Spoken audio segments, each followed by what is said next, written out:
హరే కృష్ణ ఆత్మబంధులకు నేను ఈరోజు పీసీఓడి గురించి విషయం చర్చిద్దాం అనుకుంటున్నాను. ఒకటేంటంటే యాక్చువల్‌గా పీసీఓడి చాలా గంభీరమైన సమస్య అయిపోయింది. ప్రతి అమ్మాయిలు మన ఇండియాలో ముఖ్యంగా తెలంగాణ అండ్ ఆంధ్రాలో ఎక్కువ శాతం మంది ఈ సిటీ పీపుల్ హాస్టల్‌లో ఉండేటువంటి పిల్లలు ముఖ్యంగా రెడీమేడ్ ఫుడ్, జంక్ ఫుడ్ ఇంకా కర్రీ పాయింట్స్‌లలో వచ్చేటువంటి ఫుడ్స్ ఇంకా బాగా పాలు తీసుకునేవాళ్ళు. ఇలా మీకు తెలుసు కదా! పాల ప్యాకెట్స్ ఎక్కువ తీసుకునేవాళ్ళు. పాల ప్యాకెట్ ద్వారా వచ్చినటువంటి పన్నీర్ కావచ్చు, ఐస్ క్రీమ్స్ కావచ్చు. ఇలా చాలా readymade foods and junk foods and ఇంట్లో వండనటువంటి ఆహారం తినేటువంటి అమ్మాయిలు ముఖ్యంగా ఈ బిస్కెట్స్, కేక్స్, బేక్స్ అండ్ మీకు తెలుసు కదా! చాలా బేకరీ ఐటెమ్స్ ఇలా ఎన్నో రకాలైనటువంటి ఆహార పదార్థాలు ఈ యొక్క సిటీ లైఫ్ అండ్ మోడర్న్ లైఫ్‌కు అలవాటు పడ్డ అమ్మాయిలకు ఈ యొక్క పీసీఓడి ఎక్కువగా మనం చూస్తా ఉన్నాం. సో, పీసీఓడి ఉన్న వాళ్ళందరికీ సడెన్‌గా ఎప్పుడు తెలుస్తుందంటే అంటే మ్యారేజ్ అయిపోయినాక అందరూ చెక్ చేసుకుంటారు. లేకపోతే ఏదైనా సమస్య వచ్చినప్పుడు మాత్రమే వాళ్ళు డాక్టర్ గారి దగ్గరికెళ్ళి ఏదైనా వేరే విషయంలో తెలుసుకుంటూ ఈ విషయం బయటపడుతుంది సహజంగా. సో, అందు గురించి ఒక ప్రత్యేకమైన విజ్ఞప్తి ఏంటంటే, జస్ట్ 12 ఇయర్స్, 13 ఇయర్స్ దాటిన తర్వాత అప్పుడప్పుడు ఇయర్లీ వన్స్ ఒకసారి తల్లిదండ్రులందరూ వాళ్ళ పాపలకు అంటే వాళ్ళ అమ్మాయిలకు యూఎస్ మామూలుగా అల్ట్రాసౌండ్ అబ్డామిన్ చేపిస్తే మనకు పీసీఓఎస్ ఉందా లేదా తెలుస్తుంది. అయితే పీసీఓఎస్ ఉంది లేదా గాలి బుడగలు అంటారు, నీటి బుడగలు అంటారు. ఇంకా చెప్పాలంటే ఓవరీస్ సరిగ్గా యాక్టివ్‌గా పనిచేయట్లేదు. ఇవి మనం మామూలుగా అనుకుంటుంటారు. సో, పీసీఓఎస్ అనేది ఒక హార్మోనల్ ఇంబాలెన్స్ ఉన్నటువంటి స్టేట్ అనమాట. హార్మోన్స్ అంటే ముఖ్యంగా ఈ ఫెమినైన్ హార్మోన్స్ తగ్గడము, మేల్ హార్మోన్స్ ఎక్కువ కావడం వల్ల ఈ ప్రాబ్లమ్ వస్తుంది. సో, ఈ హార్మోనల్ ఇంబాలెన్స్ ఒక సింగిల్ డేలో జరిగేది కాదండి. చాలా రోజుల పాటు జరుగుతుందనమాట ప్రాబ్లమ్. దీనికి ముఖ్యంగా మనం చేయాల్సిన మొట్టమొదటి పనేంటంటే, ఫస్ట్ వాళ్ళకు readymade foods and junk foods, ఈ tin foods and can foods and readymade sweet బాగా హై షుగర్ ఉన్నటువంటి ఐసింగ్ షుగర్ అంటారు ముఖ్యంగా. ఐసింగ్ షుగర్ గానీ, గ్లూకోజ్ అంటారు చూడండి. మనం గ్లూకాన్-డి బాగా తియ్యగా ఉండేటువంటి లేకుంటే సాకరిన్ అంటాం. చక్కెరతో కూడినటువంటి ఇగ మీకు తెలుసు గదా! చాలా రకాలైనటువంటి తియ్యగా ఉండేటువంటి ఆహార పదార్థాలన్నిటిని ఆపేయాలండి. ఇది ఫస్ట్ ఇంపార్టెంట్. అండ్ రెండోదేందంటే రెడీమేడ్ ఫుడ్స్ అన్నీ ఆపేసి ఇంట్లోనే వంటలలో తయారైనటువంటి ఆహారాన్ని తీసుకోవడం.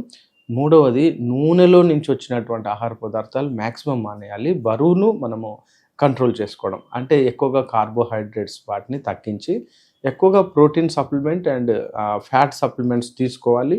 ఫ్యాట్ కూడా అంటే డైరెక్ట్‌గా పచ్చి నూనె గనుక మనం తీసుకుంటే చాలా మంచిది. ఈ పీసీఓఎస్ వాళ్ళకు. అంటే షుగర్ అండ్ కార్బోహైడ్రేట్స్ మాక్సిమం తగ్గించాలి. మైదా మీకు తెలుసు గోధుమ రొట్టెలు అంటే గోధుమ పిండితో తయారైనటువంటివి కూడా బాగా షుగర్‌కు అంటే ఎక్కువ కార్బోహైడ్రేట్స్ అంటాం. అది కూడా మానేసి మాక్సిమం ఒకవేళ అవకాశం ఉంది వాళ్ళేమన్నా తినగలిగితే మిల్లెట్స్‌కు వెళ్ళడం చాలా శ్రేష్టం. మిల్లెట్స్ మీకు తెలుసు కదా! అరికెలు, సామలు, ఊదలు, కొర్రలు, అండు కొర్రలు, రాగులు, జొన్నలు, సజ్జలు. ఇన్ని ఐటెమ్స్ మన తెలంగాణలో అవైలబుల్ ఉన్నాయి. వీటిని వాళ్ళకు ఇష్టమైనట్టుగా కొంచెం మంచి ప్రాసెస్ చేసి కనుక పేరెంట్స్ గనుక పెట్టగలిగితే ఆడపిల్లలు మంచిగా తింటారండి. సో, ఈ ఆహారానికి వాళ్ళు షిఫ్ట్ కావాలి. మాక్సిమం పాలు బయట దొరికేటువంటి పాలను ఆపేయాలి. పాలు గానీ, పెరుగు గానీ. వాళ్ళు పాలు కావాలనుకుంటే మనము నా వీడియోస్‌లో ఉన్నాయి. లేకపోతే నువ్వుల పాలు గానీ, కొబ్బరి పాలు గానీ, ఆల్మండ్ అంటే మీకు తెలుసు కదా! బాదాం పాలు గానీ, పల్లీల పాలు గానీ. ఒక కొబ్బరి మాత్రం అప్పటిదప్పుడు పాలు తయారు చేసుకోవచ్చు.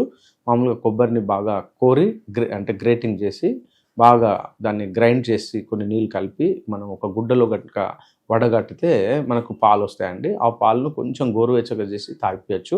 ఇది పాలకు మనం బయట దొరికే పాలతో పోలిస్తే ఇది ది బెస్ట్ మిల్క్ అనమాట.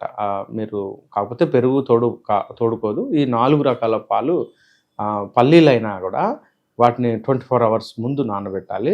సాయంత్రం కాగానే వాష్ చేసి, మళ్ళీ నీళ్ళు కొత్తగా పోసి, మళ్ళీ నీళ్ళు యాడ్ చేసి, మళ్ళీ మార్నింగ్ గనుక మనం పల్లీల నుంచి కూడా పాలు తయారు చేసుకోవచ్చు. నువ్వులు కూడా అలాగే చేయొచ్చు.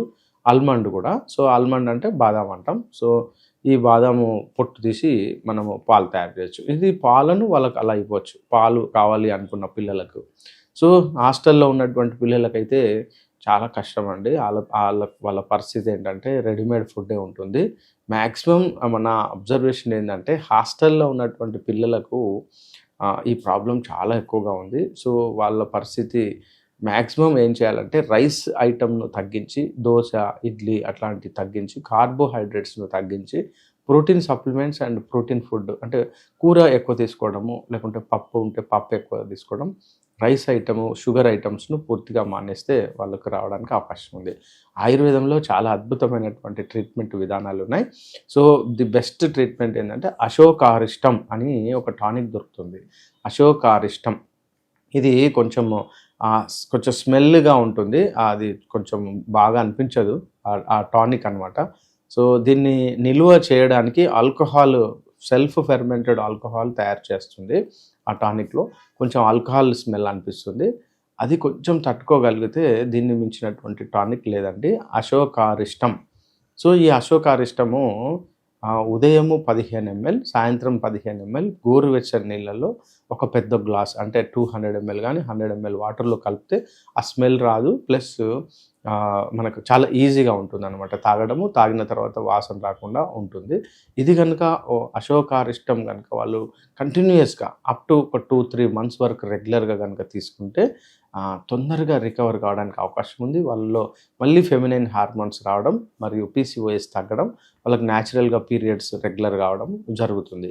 అయితే పీసీఓఎస్‌లో ఇంకొక సపోర్టివ్ థింగ్ ఏందంటే ఫోలిక్ యాసిడ్ అండ్ ఐరన్ మాత్రలన్నా వేసుకోండి. లేకపోతే ఐరన్ అండ్ ఫోలిక్ యాసిడ్ గనుక ది బెస్ట్ పొట్టు ఉన్నటువంటి ధాన్యంలో ఉంటుందండి. రాగులు గానీ, సజ్జలు గానీ, మీకు తెలుసు కదా మిల్లెట్ కానీ అంటే సింగిల్ పాలిష్ కానటువంటి అసలే పాలిష్ కానటువంటి ధాన్యాన్ని అది బియ్యం కూడా కావచ్చు తీసుకుంటే మనకు ఐరన్ అండ్ ఫోలిక్ యాసిడ్ బాగా అందుతుంది. ఎప్పుడైతే ఐరన్ అండ్ ఫోలిక్ యాసిడ్ వస్తుందో మనకు హీమోగ్లోబిన్ వస్తుంది. ముఖ్యంగా ఈ పీసీఓఎస్ అమ్మాయిలు ఎక్కువగా ఎనిమిక్ కండిషన్‌లో ఉంటారు. అంటే రక్తహీనతలో ఉంటారు.